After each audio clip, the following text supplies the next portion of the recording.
This week on the Taking 20 podcast.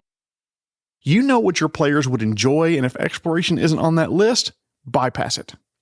However, there are some reasons to include exploration activities in your game. The first and most important, it makes the world feel bigger. It's the weekend. That means it must be time for the Taking 20 podcast. This week, episode 200, Sprucing Up Exploration in Your Game. I want to thank this week's sponsor, 3D Crafts and Curios. Please head over to 3D Crafts and Curios on Etsy and check out the dice towers and the DM screens and everything else that they make that's available at their Etsy store. It's time to announce the winner of the 3 3D printed mugs generously provided by Brenton at 3D Crafts and Curios. Caleb Miller has been selected out of all the entries to receive these mugs. Congratulations, Caleb! Your contact information has been shared with Brenton, who will be in touch to arrange delivery of your awesome prize. I want to thank everyone who sent in NPCs and followed 3D Crafts and Curios on Instagram. A few of you shared NPCs and explicitly said you didn't want to enter the contest to save international shipping costs and that kind of thing. Honestly, I am floored by the thoughtfulness by many of my listeners, and I want to thank everyone who submitted NPCs but didn't want to enter the contest, and thank you to everyone who responded at all and followed 3D Crafts and Curios on Instagram. Finally, Brenton, thank you so much for sponsoring another giveaway for the podcast. I am overwhelmed by your kindness and your generosity, and I'm very thankful that this podcast has brought you into my life, and thank you so much for everything that you do. For those of you who didn't win, I do apologize, but if you think you missed out, think again. You can still use the coupon code TAKING20, that's TAKING20, at the 3D Crafts and Curios Etsy store to get 20% off your order throughout the end of the year. I'll include a link in the resources directly to the Etsy store, and I'll be sure to share it on social media as well. I also want to thank our other sponsor, Corn. Did you know that pirates are some of the best people to sell corn to? They pay about $1 an ear. Do you have a topic idea for me? If so, send it to me at feedback@taking20podcast.com, and I'll try to get the episode scheduled in the near future. I apologize for what's about to come, but it is hard for me to believe it's been 200 episodes since I started this little podcast, and I am stunned about how quickly time has flown. I started putting the pieces into place just before COVID pissed in our collective cornflakes and turned the world upside down just a little bit. These 4 years have not been easy, and there were hardships that made me feel discouraged. Brain cancer, loss of family and friends, the grind of putting out weekly content, late nights, early mornings, but the kind words that I received, the messages of encouragement that I received from you kept me going. There were times when I felt discouraged, but your emails, your messages always lifted me up right when it was desperately needed, and I thank all of you for it. It's critically important to me that you, my beloved listeners, know just how thankful I am for all of you, and always I want you to know how grateful I am for your support and encouragement. I've learned so much from all of you, and I'm constantly inspired by your creativity and kind feedback that you've provided. That feedback has helped me shape the podcast to what it is today, and I am grateful and thankful for your willingness to share your thoughts and ideas with me. As of the time you're listening to this, we'll probably reach about 40,000 downloads over the life of the podcast, and I'm so excited to see what the future holds. I can't wait to continue to share my passion for tabletop role-playing games with all of you for as long as you'll put up with this old idiot rambling about shit like beholders and making bad dad jokes. I love you all, and thank you so much for listening. Okay, all right. Enough of that mushy crap. Let's get to the episode proper. As I mentioned in the previous episode, and if you haven't listened to it, you really should, many RPGs are built on 3 different pillars: combat, social encounters, and exploration. I've talked a lot about combat since it's prominent at most tables, and last week I encouraged DMs to give some love to social encounters, giving some depth to your NPCs and encouraging creative use of skills. This week, I want to focus on the often maligned and usually skipped over exploration phase of adventuring. Adventures tend to be about being there, in the dungeon, in the city of Waterdeep, being where the monsters are and introducing them to this new spell you learned called, Fireball. Most of our games are focused on dungeons and places where dragons live. Hey, wait, is that where the name comes from? Okay, what do you know? We as dungeon masters are the architects of the game for the players. We work with them to craft these tales and adventures. And within these adventures, at least at most tables, combat does tend to be king. And as I mentioned last week, social encounters also should be added. But exploration is an amazing phase of the game that, if you include it, can create just as much tension as combat when you handle it correctly. Now, when I talk about the exploration phase of tabletop role-playing games, there's two types of activities I tend to lump into this phase. The less commonly used one includes activities that progress scene by scene, where precise scale and time and positioning just aren't as important. You have a general marching order, and it's assumed the characters stay in that general order until they declare they're doing something different. A great example of this, by the way, would be infiltrating a manor home late at night. Maybe you treat it like a skill challenge at the outer gate and some stealth checks moving across the tree-filled south lawn, and then another skill challenge to get up to the second floor window and open it. And maybe you have another set of roles to slip by or distract the guard in the hallway. And unless there's a time-limiting factor like a delayed alarm, you're not worrying whether it took 24 or 36 or 60 seconds to climb the rope to the second floor. You limit the activity around the table to what I would call the important moments in checks. You might keep a rough track about how much time has elapsed, and it's a kind of a low-fidelity tracking, though, just a general sense of whether it's been 5 minutes or 30. I call this trimming the fat on the exploration, since making the group roll sneak checks while completely unobserved and having no one around may build tension in a small way, but it's generally a complete waste of time. Save your tabletop time for the good stuff. More commonly, though, the exploration phase of RPGs occur in a wilderness, between settlements, and between places of interest. The exploration phase of an RPG is much more free-form. Time isn't tracked round by round or even minute by minute. Exploration phases of RPGs usually happen on a map, and most of the time the movement on the map is tracked in hours, depending on the size of the square or hex. For maps at what 5e calls the province scale, where 1 hex equals 1 mile, players may traverse only 18 to 30 hexes per day, depending on the pace that they're moving, and of course there's no encounters or reasons to stop. These numbers drop by a factor of 6 if the map is kingdom scale, where 1 hex is 6 miles. Those 5e rules, by the way, can be found in the Dungeon Master's Guide on page 242. Exploration is probably the least used phase of RPGs these days. In the bad old days, it seemed like a lot of the old school adventures had at least one instance of a hexcrawl, where the PCs go from map hex to map hex discovering what's there. Everyone had to bring along enough food and water for wandering around the desert or whatever, or had to find enough to survive along the way. It was gritty, somewhat realistic, and frankly, usually implemented very poorly. No fault to designers of yesteryear, by the way. The game had closer ties to tabletop wargaming, where tracking resources was a fun, insert air quotes here, part of the game. As RPGs have matured, combat has stepped to the clear forefront, and exploration activities are often hand-waved, and there's a lot of reasons why tables don't do exploration. Heavy exploration games become more about accounting than adventuring if done wrong. Oh, you're going through a swamp hex? That means you use X amount of water. Oh, you're going through a desert hex? You use X plus 4 amount of water. Whatever number X happens to be in your game. Oh, you didn't bring enough water? Now we're going to start tracking exhaustion effects, which still exists in 5e and Pathfinder 2e. Don't get me wrong, I'd love me some realism in a game, but eventually it becomes too much. How much food do we have? Well, each of us has 7.5 rations left, but the ranger did some hunting and provided a total of 22 units of food. There's 5 of us, and so dividing that out, 22 units... I'm a math nerd, I will admit that, but I would eventually get bored with a game where you have to track resources down to the gnat's eyelash.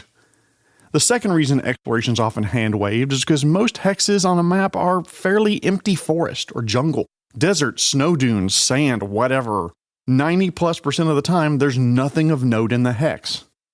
It starts to feel like a slog from place to place when what's in that hex? Nothing. Okay, let's go to the next one. What's in that next hex? Nope, nothing? Okay, what's in the next hex? It's the same reason a lot of computer games implement fast travel. It lets the character skip ahead to the fun stuff and not worry about the 8 days trekking through the ass end of Galarian to get there. Third reason.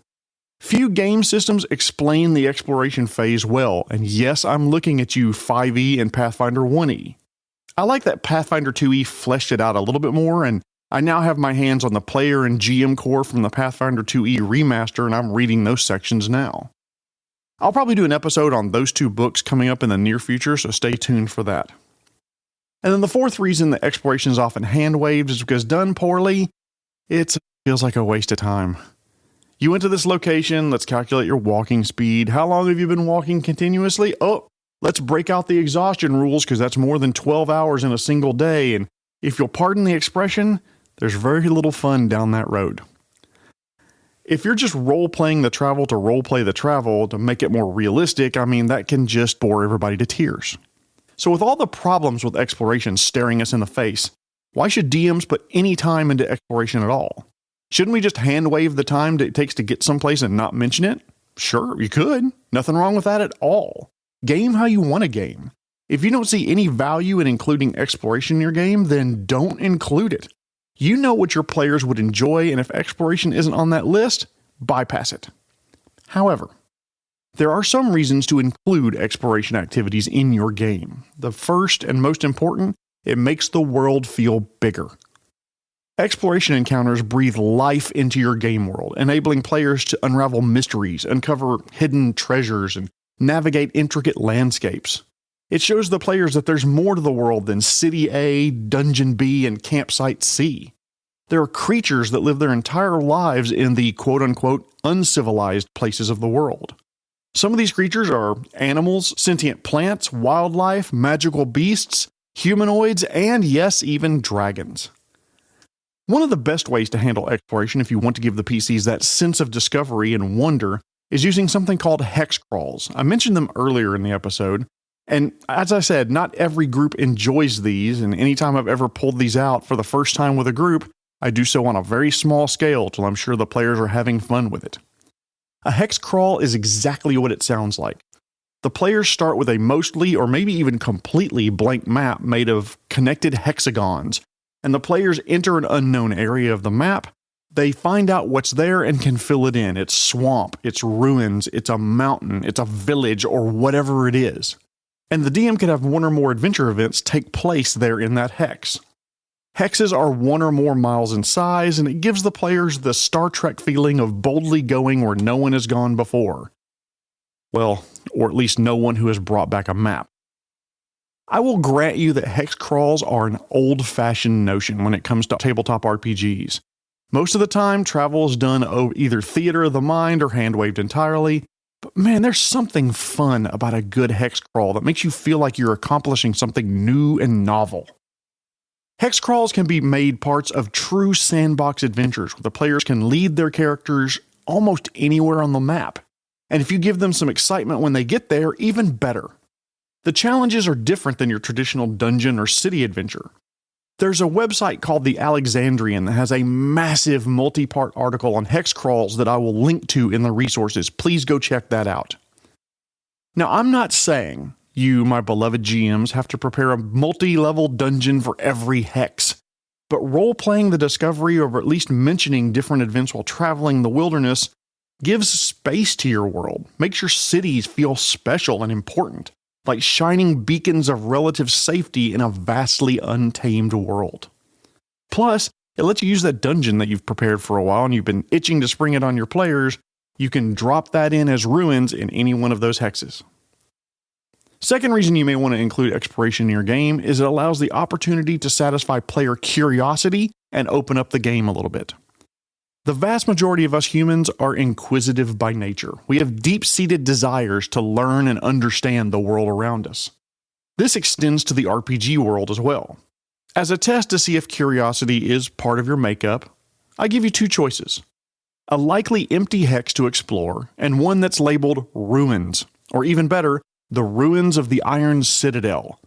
I'll bet you dollars to donuts that if you gave your players that choice, the Iron Citadel is gonna get a look. We're a curious species for good and ill, and there's this nagging tendency to want to examine the unique, the different, and possibly valuable. It's why some spend their weekend mornings going to places like yard sales or antique stores, pawn shops, shopping at donation sites, or metal detecting on beaches. You never know what you're going to find. In RPGs, we have that same curiosity. It takes on different forms, but like for example in video games, I'm an explorer. If I come to a T intersection and my mini-map is telling me to go right, about 75% of the time I'm going left because I want to know what's down the other direction. Open the door. Oh, it's 6 pain elementals. Let's just shut that door and go back to the direction I should have gone. Now I know, and with apologies to G.I. Joe cartoons, knowing may be half the battle, but the other half is making sure I have enough ammo to kill 6 pain elementals. The third reason to include exploration is it can build tension in your campaign. Time spent walking the high road is time that's not being spent solving the mystery, finding the artifact, or slaying the big bad. The knowledge that this trip is going to take 6 days when there are marauding gnolls around should make your players feel a little tension. What's going on during those 6 days? Are the gnolls sitting by idly fretting, or are they plotting, scheming, or attacking things that the PCs hold dear? One of my groups is role-playing in a sandbox right now, and a phrase I often use is tempus fugit, time flies. The world is not idle while they do whatever they're doing. If they decide they really want to travel 3 days by boat, that's 3 days for the big bad to get closer to what they want. An easy way to show the weight of travel choice is to show the effect the big bad is having in the world. They're slowly walking to Selgaunt when a ship would have been faster. Yeah, sure it's faster, but that's 2 gold pieces each to sail, and we're cheap as shit. Great, fiscally responsible. However, in those extra days, word reaches you that the big bad is dug in at the ruins of Ordolin and it's recruited some nearby wildlings to their cause. Now, the big bad is even tougher and is in a defensible position.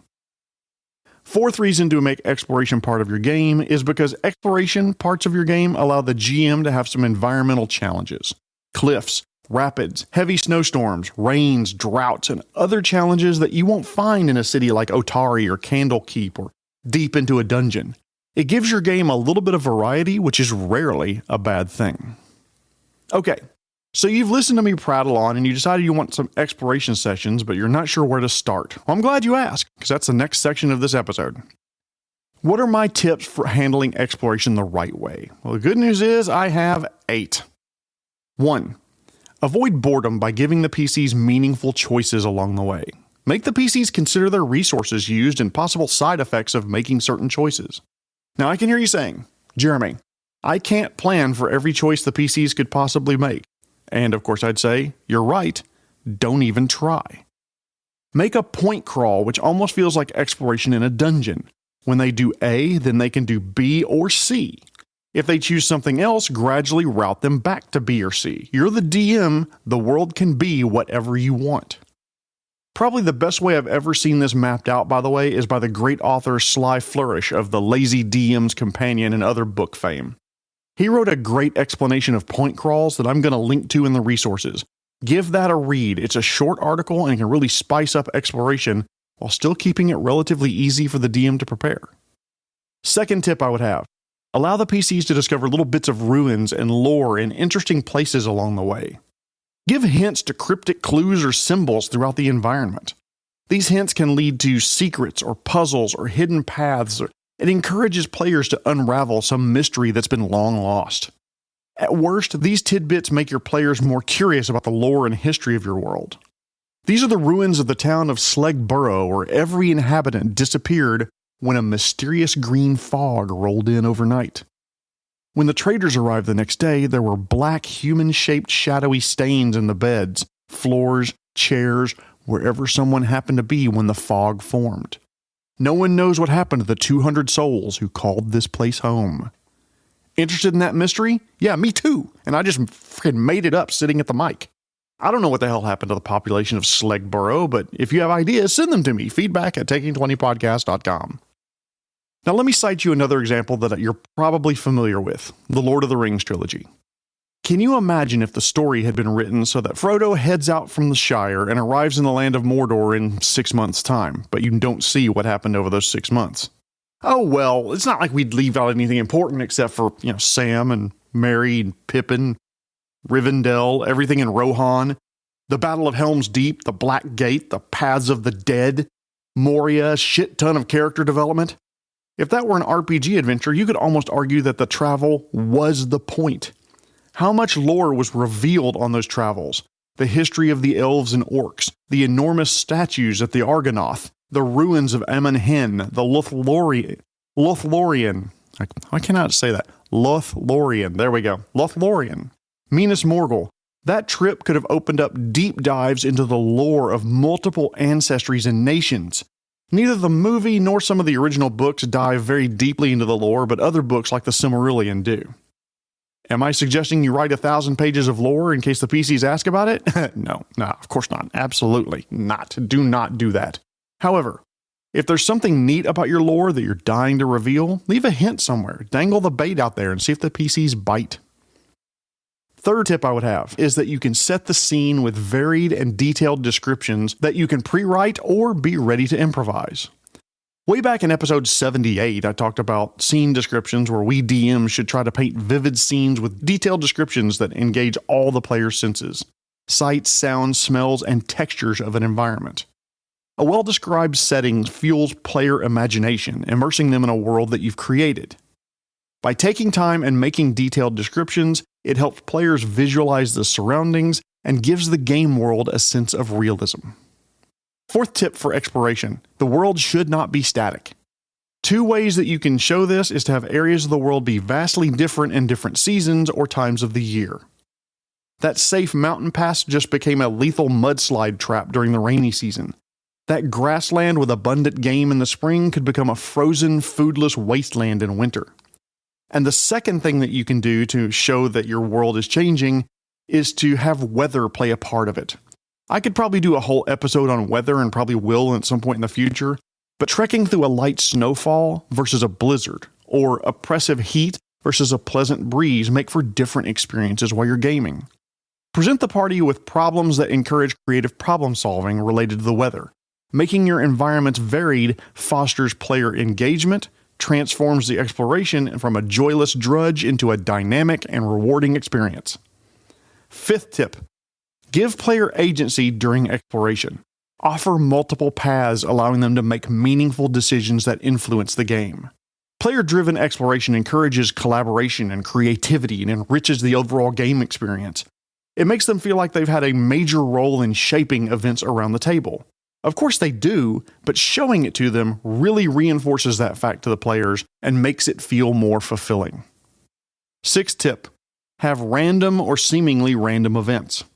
Include things like, I mentioned, weather changes, animal encounters, natural disasters. These events add unpredictability to the exploration, keeping players on their toes and fostering a sense that the world is a living, breathing thing. Seventh tip: if you want to introduce a little bit of drama to your exploration, introduce some sort of time pressure.